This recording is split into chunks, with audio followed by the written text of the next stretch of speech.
एका लग्नाची दुसरी गोष्ट। ए वेडाबाई, अगं कशाला एवढी काळजी करते? सगळं व्यवस्थित होईल। नाही झालं व्यवस्थित तर काय करणार काकू? असं कसं? मुलगा चांगला आहे ना? चांगला, खरंच चांगला। मग तू काही काळजी करू नको, मी सांगते ना सगळं नीट होईल। अगदी कशाला तू घाला। काय झालं? आय एम सॉरी खूप, पण काय झालं? अगं रडू नको, तुझ्या बाबांना मी पसंत आहे एवढंच सांगायला आलेलो। अगं रडतेस का बाळा? अगं रडायला काय झालं? काय झालं? काय तुला काय झालं? काकू ती म्हणते की तिला आनंदाच्या उकळ्या फुटतायत। अरे वा बाबा, I love you, I love you. काका आय पण लव्ह यू टू। हे जे काय ना तुझ्या प्रभात मधलं तेच मला आवडतं। काय? हाच त्याचा भाबडेपणा। बाबा, मला ना असं वाटतंय मी एखाद्या उंच पर्वताच्या शिखरावर उभी आहे। प्रभात, हे जे काय आमच्या मुलीमध्ये ते सगळं कळतं ना रे बाबा तुला। हो मग, आणि यापुढे हा सगळा काव्यभार आता तुलाच सांभाळायचा आहे। सांभाळून की काय भाऊजी, आणि या गोड पोरीची काळजी पण तूच घ्यायचीस हा प्रभात।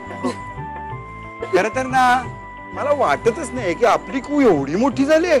काय हो बाबा, मी खरंच मोठी झाली आहे। सुरवंटाचं फुलपाखरू झालंय रंगीत पंखांचं।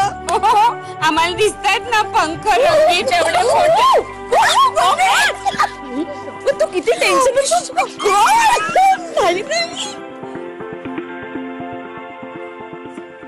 काँग्रेट्स सेम टू यू काका, काँग्रेट्स। गणेशश्यामचा फोन। हॅलो, हाय गणेशश्याम, बोल। अच्छा, लागत नाही का घरचा फोन? आई आहेत ना इकडे? हा, काय सांगू? हो ओके, ऐक ना। काय ग? घनश्यामचा निरोप आहे तुम्हाला? हा, मला? हा, उद्या संध्याकाळच्या फ्लाईटने येतोय तो। हा, आणि तिकडे एवढंच बोलला।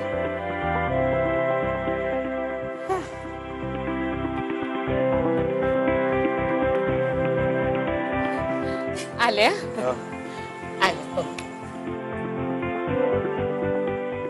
अरे वा, आता तर काय लाडका घनादादा पण येतोय।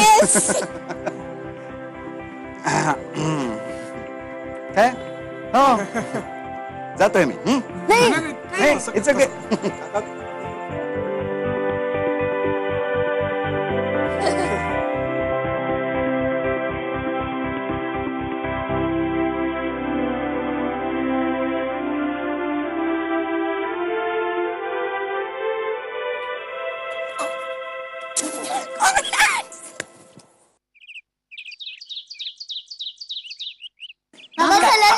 हात दुखतो माझा, ओढू नको मला। काय? आईस्क्रीम? अरे आज मला खावंच वाटत होतं। वा, कसं काय आज आईस्क्रीम वगैरे? काका, आज पोराने तुम्हाला पार्टी द्यायची ठरवलंय। अच्छा, काय काय एकदम यमुने? बाबा, तुम्ही दिवसभर राबता ना, आमच्यासाठी किती राबता म्हणून। अगं किती गोड ग ती। नाही तसं नाही, तुम्हाला पण कळायला पाहिजे ना की परफेक्ट पार्टी कशी असावी म्हणून। हा, म्हणजे आपल्या रक्तातच आईस्क्रीम आहे। आईस्क्रीम घ्या, चला आईस्क्रीम घ्या। बाबा, क्वालिटी बॉल सिलेक्शन आईस्क्रीम मध्ये काय नवीन नवीन फ्लेवर आले। मस्त मस्त। काका, कॉफी आल्मंड कुकीज ट्राय करा, मस्त आहे। माझं चंकी चॉक पण मस्त आहे। आणि माझा स्ट्रॉबेरी चीज केक तुझ्यापेक्षा मस्त आहे। कुठलं रे? बाबा, आपल्याकडचा कॅरेमेल फर्स्ट ब्राउनी मस्त आहे ना? सुप्रियाची शपथ घेऊन सांगतो, असं कॅरेमल फर्स्ट ब्राउनी मी कुठेही खाल्लं नाही। हो, हे मला जरा सांगा, तुम्हाला ही आईस्क्रीम पार्टीची आयडिया सुचली कशी? राधा बहिणीने सांगितली। हो, आम्ही ठरवलं की मोठी लोकच आम्हाला पार्टी देतात, आज आपण त्यांना देऊया। मुलांनो, हे क्वालिटी वॉल सिलेक्शन आईस्क्रीमचे जे तुम्ही वेगवेगळे फ्लेवर्स आणले ना, मजा आली। अरे वीकेंड असला भारी गेलाय आपला। हो आणि या स्पेशल वीकेंड मध्ये आईस्क्रीमच्या नादात काका आजची क्रिकेटची मॅच सुद्धा विसरलाय. ए पोरांनो, नेक्स्ट संडेला तुम्हाला नेणार आहे एसएल वर्ल्डला.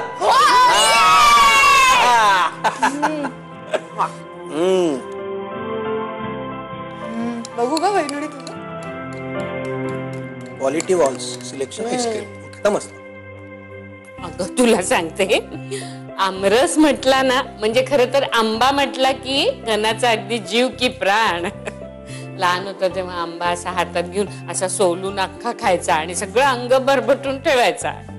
शाळेत असताना उन्हाळ्याची सुट्टी सुरू झाली की घरात आंबे हजर पाहिजे. बाहेर कुठे घेऊन गेले ना मे महिन्यात त्याला बाजारात, की आंब्याची गाडी दिसली की अगं रस्त्यात फटकल मारून बसायचा, आत्ताच्या अंत आंबे विकत घे म्हणून. लहानपणापासूनच हट्टी का गणेशचा?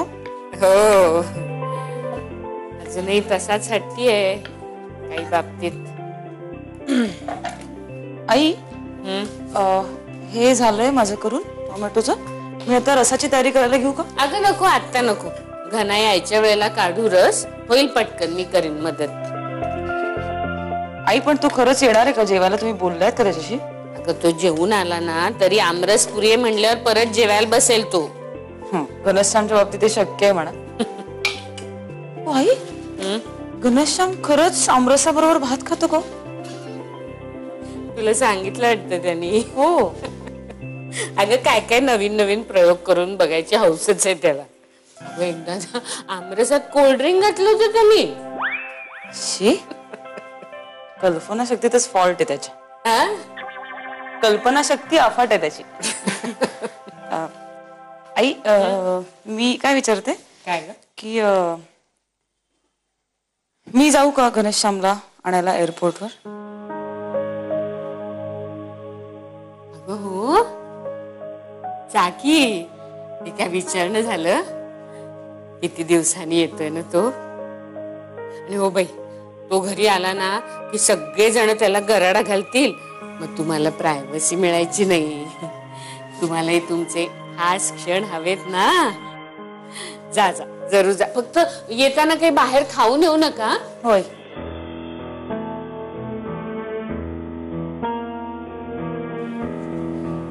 मला त्याच्याशी जे बोलायचंय त्यासाठी काही क्षण पुरणार नाही येत आई. खरंच मुलगा कसा वाटला? काय कुटुंबाची परंपरा करेक्ट राखली मुलीने. नवरा असा निवडलाय ना जो कुहूचं सगळं ऐकेल, जसं मी तुझं सगळं ऐकत आलोय. तुम्ही कधी ऐकता हो माझं? सतत. अरे घनाच्या लग्नात वीक सुद्धा घातला मी तुझ्या सांगण्यावरून. टकलाच काढायचं काही नडलंय का? कुहू विषयी बोलतोय ना आपण. डिझास्टर मॅनेजमेंट असं म्हणतात याला. भविष्यात येणाऱ्या अशा आपत्कालीन संकटांपेक्षा ते बरं आहे. वल्ली वल्ली वल्ली काही म्हणा, पण आता ना हे सगळं स्वप्नच वाटतंय.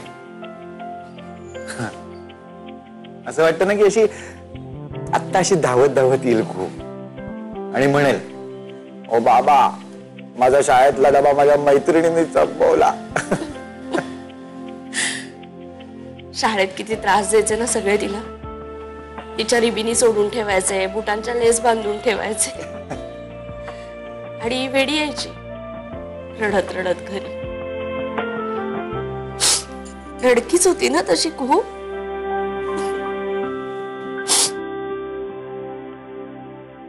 मला ना कळतच नाही वल्ली, ही आपली दोन्ही पोरं ही अशी कशी निपजलेत. जुन्या आठवणींमध्ये रममाण होणं चाललेलं दिसतंय. होतं असंही होतं, पण आता तुमच्या मुलीचं लग्न ठरलंय हे विसरू नका. नाही येऊ देत, काय उपदेश यायचे ते येऊ देत. उपदेश तर देणारच आहे मी, पण त्याआधी थोडी प्रस्तावना करायची आहे. तर मुद्दा क्रमांक 1, मला कुहूकडे बघूनच कळलं होतं की तिच्यात काहीतरी रासायनिक बिघाड झालाय. मला आधी वाटलं होतं की ही सगळी एखाद्या मानसिक आजाराची लक्षणे आहेत, पण निघालं काय, तर सर्वसामान्य माणसं करतात ते प्रेम. मी कुहूच्या बाबतीत फारच डिसअपॉइंटेड झालोय. म्हणा मानसिक आजार आणि प्रेम हे दोन समानार्थी शब्दच आहेत तसे. तर आता आपल्याला कळलंय की नेमका आजार कुठला आहे ते, आणि त्यावर आपण औषधोपचारही सुरू केलेत, बरोबर? औषध म्हणजे लग्नाची तयारी असं याला म्हणायचंय बहुतेक. बरोबर. कळलं मला. आई, बाबा, तुम्ही जरा आता जबाबदार व्हा, कारण तुम्ही एका लग्न ठरलेल्या मुलीचे पालक आहात आणि त्यासाठीच काही मोलाचे सल्ले तुम्हाला द्यावे यासाठी मी इथे आलो. केवळ तुम्ही मला जन्म दिलात म्हणून. म्हणजे अजून ह्याला सल्ले देणं सुरू करायचंय? बरोबर. बाळा, ज्ञाना, काय ना रे, कालपासून खूप काय काय घडतंय जे सगळंच ना असं धक्कादायक आहे. त्यामुळे ना खूप दमून गेलो आम्ही. पण उद्या सगळं ठेवूया हे प्रवचन तुझं जे काय आहे ते. जितकं तुम्ही टाळाल तितकं तुमचंच नुकसान आहे. असो.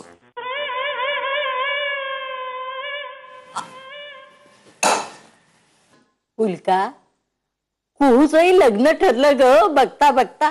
हो, पण बघता बघता कळलंच नाही ना केवढी मोठी झाली ते. पण तिचं शिक्षण पूर्ण झाल्याशिवाय लग्न करायचं नाहीये माई. हो ग, घाई नाहीये, पण मुलगा पसंत करावा एवढी मोठी झाली हो पोर. हो. उल्का, मुलींनी माहेरची घरटी सोडून स्वतःची वेगळी झाडं शोधायची असतात. मुलगी सासरी जाते ना, तेव्हा तिच्या येणाऱ्या पिढीला माहेर मिळतच ग. हे तुझं मत आहे का? बहिणाबाई म्हणतात, तुला माहितच आहे. म्हणजे तुला असं म्हणायचंय की माहेर हे मुलीचं हक्काचं घर नसतं? चुकीचा अर्थ घेऊ नकोस. उलट मुलींना 2-2 घरं असतात, हक्काची, सासर आणि माहेर. पण पक्षानेच उडायची धास्ती घेतली तर कसं चालेल ग? तुझा तीर कुठल्या दिशेने सुटला हे कळतंय मला माई. तीर कमानीतून सुटेल ग, पण निशाणाला लागायला नको का? अगं मी लाख निशाणा बनेन, पण तीर मारणारा नको का? आता मला कोण मिळणार आहे माई? म्हणजे माझं वय, माझा डिवोर्स झाला, हे सगळं लक्षात घ्यायला नको का? आपण फार मानत नाही ग, पण लोक मानतात ना. तुझा होकार आहे ना, तुझा होकार आहे ना, सांग. अगं हा हा म्हटलं मुलं उभी करीन तुझ्या समोर. काय समजलीस? हो, मी असं म्हटलं? मी असं म्हटलं नाहीये माई. मी फक्त एक शक्यता वर्तवली आहे. तू उगीच एक्साइट होऊ नकोस.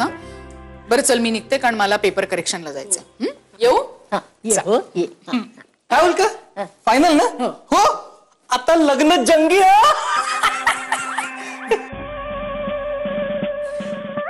आपल्या कुहू बद्दल बोलतोयस ना तू? ते होणारच आहे रे. हो, कुहू कुहू.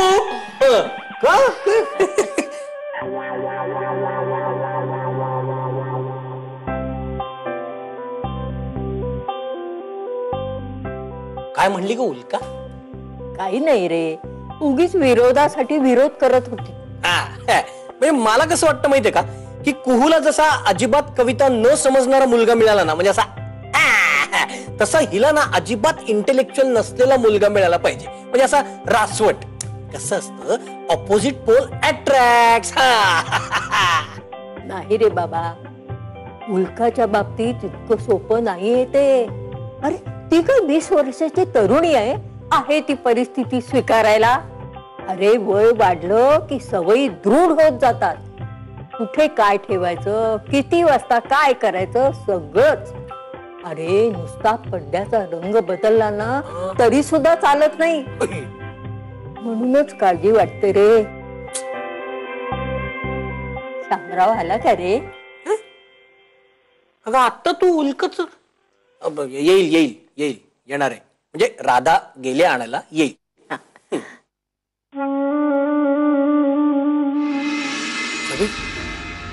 समीर, काय झालं रे? घनाचं काही कळलं तुला? काकू, मी त्याच्या सगळ्या मित्रांना फोन केला, पण याचा काही थांगपत्ताच नाहीये. एका लग्नाची दुसरी गोष्ट. एका लग्नाची दुसरी गोष्ट.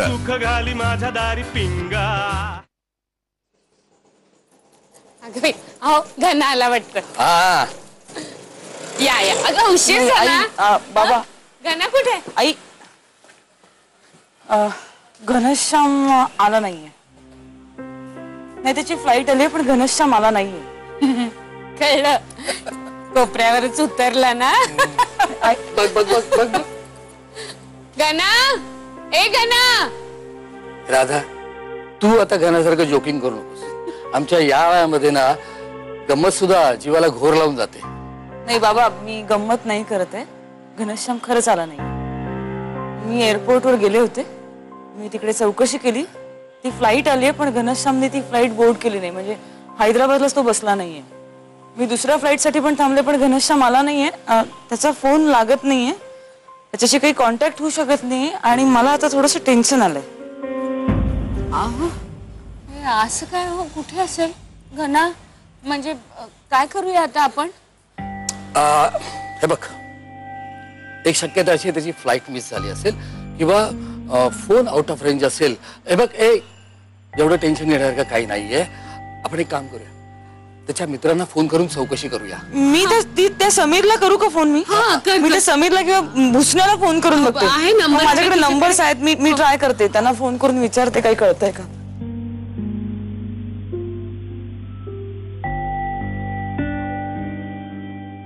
कुठं गेला हा मुलगा?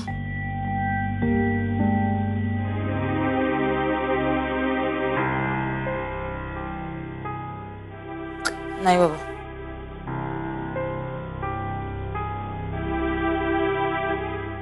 काय 2 तास होऊन गेले, अजून काही पत्ता नाहीये घनाचा. काय झालं काय कळत नाहीये. कुठेतरी अडकला असेल कामामध्ये. हा, भेटला की मग उलगडा होईल. यार, त्याचा फोन पण लागत नाहीये. त्यांनी मेसेज तरी करायला पाहिजे होता ना. तो ट्रेनिंगला गेलाय ना, तिकडच्या एखाद्या मित्राचा नंबर आहे का आपल्याकडे? किंवा तो उतरलाय त्या हॉटेलचा नंबर तरी असेलच ना. नाही, पण बघूया, मित्रांकडे काही माहिती मिळेल आपल्याला. समीर, समीर काय झालं रे? घनाचं काही कळलं तुला? काकू, मी त्याच्या सगळ्या मित्रांना फोन केला पण याचा काही थांगपत्ताच नाहीये.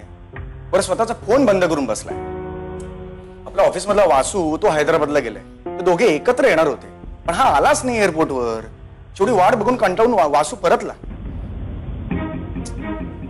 अरे देवा, अहो काहीतरी करा ना आत्ताच्या आत्ता. अहो असं नुसतं बसून राहिलो तर आपण हे घनाला. देवकी शांत, घनाला काहीही होणार नाही. तू जरा आत बसतेस का वल्लरी? चला आज प्लीज. दादा, दादा, मी आता तिकीट बुक करतो. आपण हैदराबादला जाऊ. बस, त्यापेक्षा आधी इथं काही माहिती मिळते का ते बघूया. मला सांग, एक लक्ष्मण म्हणून त्याचा मित्र होता ना, त्याला मुळात हे माहित नाही की हा हैदराबाद मध्ये गेला.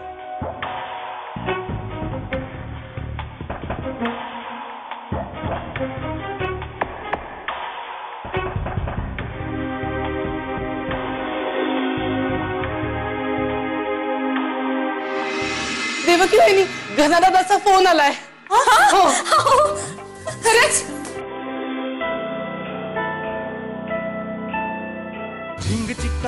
एका लग्नाची दुसरी गोष्ट. एका लग्नाची दुसरी गोष्ट.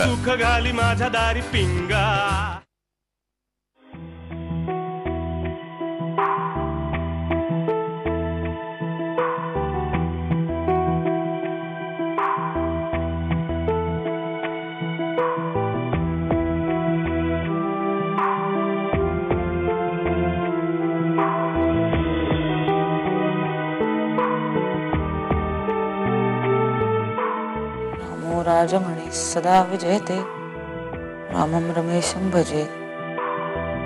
रामेणाहं हतां निशाचरचमू रामाय तस्मै नमः. रामान्नास्ति परायणं परतरं रामस्य दास्योऽस्म्यहं. रामे चित्तलया सदा भवतु मे भो राम मामुद्धर.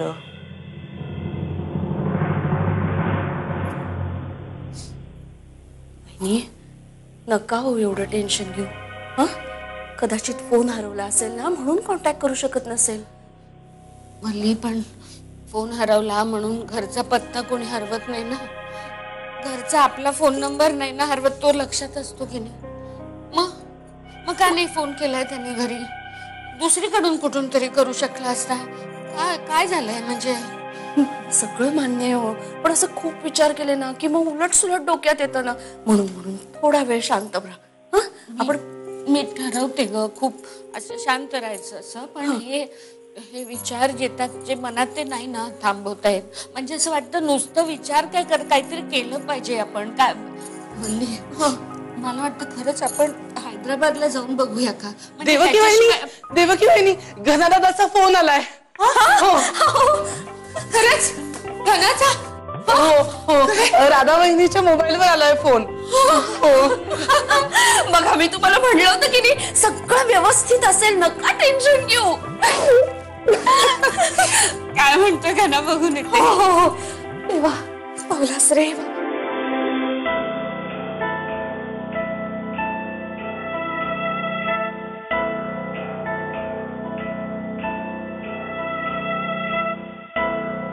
राधा, ए राधा, अगं घनाचा होता ना फोन. काय झालं? काय म्हणाल? कसा आहे तो घना? राधा घना कसा आहे?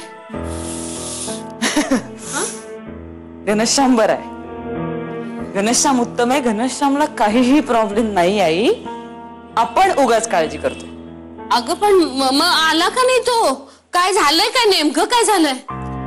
घनश्यामने मला असं सांगितलं की त्याने बिर्याणी खाल्ली, मग त्याला खूप झोप आली, त्यामुळे फोन ऑफ करून तो झोपून गेला. आणि त्यांनी फोनवर अलार्म लावला होता. तो अलार्म वाजला, पण साहेबांना खूप झोप लागल्यामुळे त्यांना ऐकू नाही आला. त्यामुळे त्यांची फ्लाईट मिस झाली आणि आता ते उद्या येत आहेत. राम, कसा आहे हा मुलगा? घरच्यांना एवढा घोर लागलाय, ह्याला काही कशाच काही नाहीच आहे. काय काय येऊन गेलं आपल्या मनात. त्याचा चेहरा तर अगदी पाहत नव्हता मला. हे कसा असा वागतो हा? याला शिस्त म्हणून कधी नाही येणार आहे. चला आपण जेवून घेऊ. आमरसपुरीचं जेवण आपलं वाट बघतंय. नाही, जे बिर्याणी खाऊन झोपले त्यांच्यासाठी आपण कशाला ना उपाशी राहायचं. चला.